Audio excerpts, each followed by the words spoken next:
کہ میں نے ڈرامائی انداز میں توقف کر کے ایک گہری سانس لی اور پھر کہا، اگر ہم فرض کر لیں کہ یہ لباس قاتل کا ہی ہے تو پھر اس سوال کا جواب ڈھونڈنا پڑے گا کہ کیا قاتل اپنے خون آلود لباس سے نجات حاصل کرنے کے بعد کھیتوں کے اندر سے بے لباس باہر آیا تھا اور اسی برہنگی کی حالت میں مقتول کے دروازے تک پہنچا تھا؟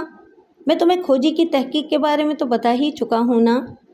جی ملک صاحب، وہ اس بات میں گردن ہلاتے ہوئے بولا، یہ بات مجھے کانسٹیبل سکندر نے بھی بتائی ہے کہ وہ لوگ جس کھرے کے تعاقب میں تھے وہ کھیتوں سے نکل کر سیدھا مشتاق کے گھر کے دروازے تک پہنچا تھا، اور اس سے دو باتیں سامنے آتی ہیں۔ وہ لمحے بھر کو رکا اور پھر ان الفاظ میں اضافہ کر دیا، نمبر 1، قاتل اپنے ساتھ ایک فاضل لباس لے کر آیا تھا تاکہ واردات کے دوران میں اگر اس کے تن پر موجود لباس مقتول کے خون سے آلودہ ہو جائے تو وہ صاف لباس پہن کر وہاں سے آگے بڑھ جائے۔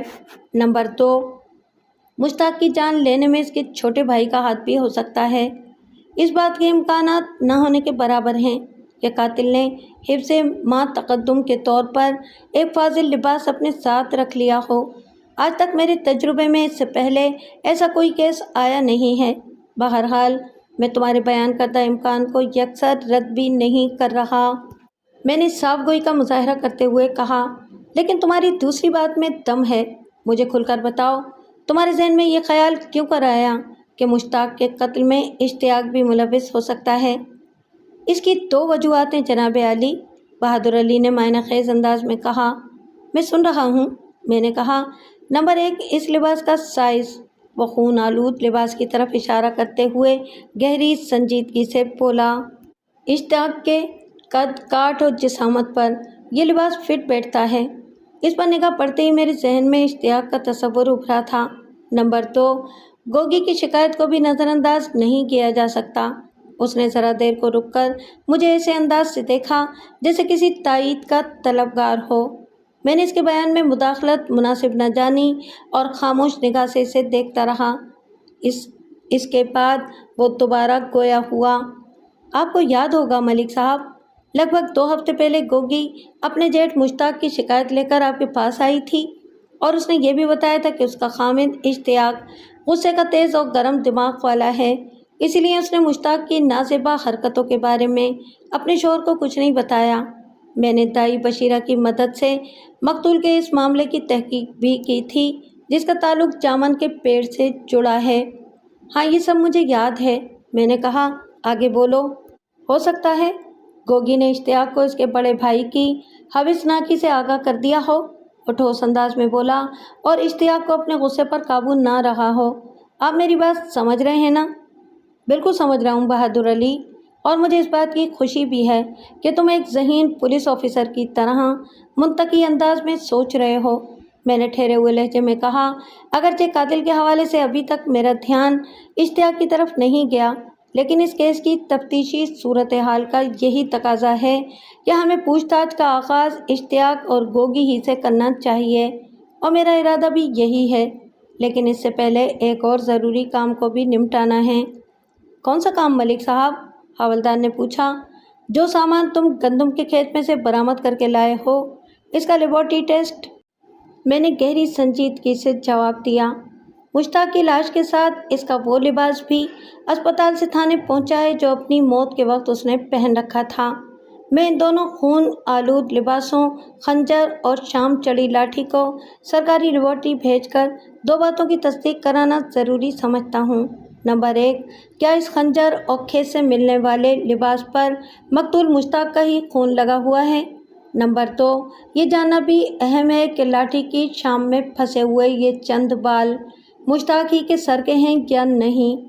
آپ بالکل ٹھیک کہہ رہے ہیں ملک صاحب، وہ تائیدی انداز میں گردن ہلاتے ہوئے بولا۔ ویسے بھی اشتیاق اور گوگی کہیں بھاگے نہیں جا رہے، ان سے کل بھی پوچھ گچھ کی جا سکتی ہے۔ اس وقت تو اشتیاق اپنے بھائی کی تدفین اور تکفین کے معاملات میں مصروف ہوگا۔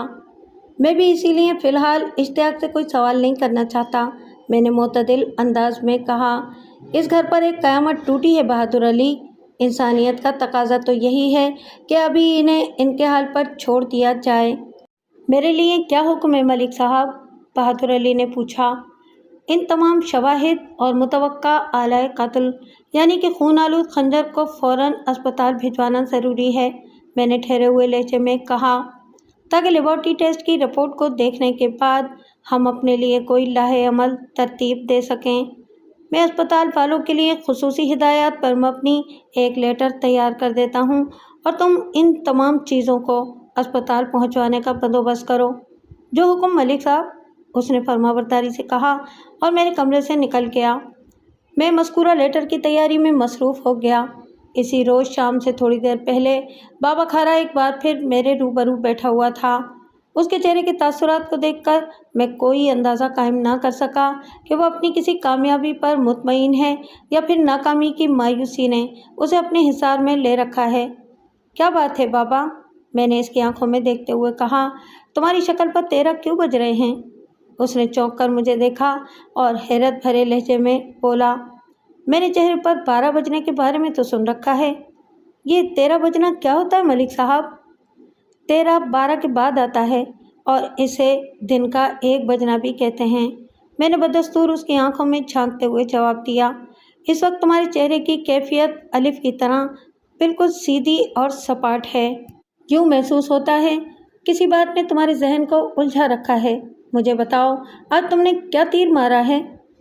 آپ کا مشاہدہ اور تجزیہ بالکل درست ہے ملک صاحب، وہ ایک بوجھل سانس خارج کرتے ہوئے بولا۔ آج کی صورتحال نے واقعی میرا دماغ خراب کر دیا ہے۔ تمہاری بیزاری سے میں اتنا تو سمجھ ہی گیا ہوں کہ تم جس کھرے کا تعاقب کر رہے تھے وہ اشتیاق کا تو ہرگز نہیں ہے۔ میں نے کہا، یعنی میرا اندازہ درست نکلا ہے نا؟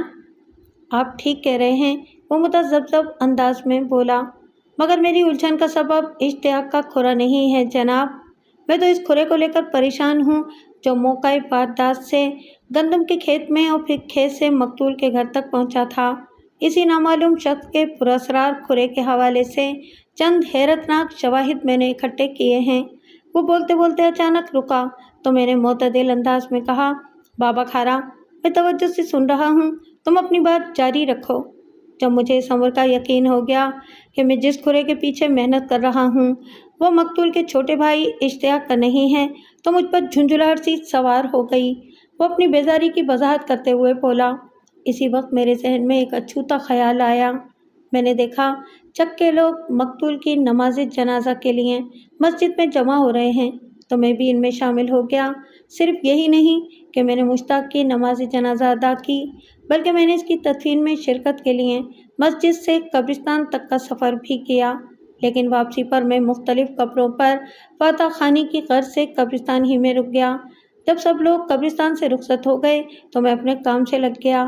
یہاں تک پہنچنے کے بعد وہ ڈرامائی انداز میں رکا تو میں نے اس سے کوئی سوال نہیں کیا۔ چند لمحات تک مجھے گہری نظر سے دیکھنے کے بعد وہ سلسلہ کلام جاری رکھتے ہوئے بولا، جیسا کہ میں نے بتایا، مشتاق کی تدفین کے بعد جب تمام لوگ اپنے گھروں کو چلے گئے تو میں نے اپنا کھوجی والا کام شروع کر دیا۔ میری پہلی ترجیح ان لوگوں کے قدموں کا بغور جائزہ لینا تھی جو مسجد سے قبرستان تک پہنچے تھے، اور یہ کوئی معمولی اور آسان کام نہیں تھا ملک صاحب۔ بہرحال میں نے اپنے تجربے کی روشنی میں لگ بھگ 2 درجن افراد کے قدموں کے نشانات کے اندر اپنے مطلوبہ بندے کا کھرا تلاش کر لیا۔ تمہارا مطلب ہے کہ قاتل کے قدموں کے نشان؟ میں نے سرسراتی ہوئی آواز میں استفسار کیا۔ اس نے اس بات میں گردن ہلائی اور اپنی بات کو آگے بڑھاتے ہوئے بولا، میں نے پورا دھیان لگا کر اس کھرے کو اپنی نگاہ میں بسایا اور قدم قدم آگے بڑھتا چلا گیا۔ وہ کھرا مسجد سے قبرستان اور پھر قبرستان سے مقتول کے گھر تک سفر کرتے کرتے میری نگاہ سے اوجھل ہو گیا۔ اوجھل ہو گیا؟ میں نے الجھن زدہ نظر سے اسے دیکھا۔ بابا، تمہاری بات میری سمجھ میں نہیں آئی، ذرا وضاحت کرو، اس کھرے کے اوجھل ہونے سے تمہاری کیا مراد ہے؟ وہ کھرا اوجھل ہو گیا، میرا مطلب ہے کہ وہ بندہ مقتول کے گھر کے اندر داخل ہو گیا، اس نے معتدل انداز میں جواب دیا۔ میت والے گھر میں بہت سے لوگ موجود تھے جن میں گاؤں کی عورتیں بھی شامل تھیں۔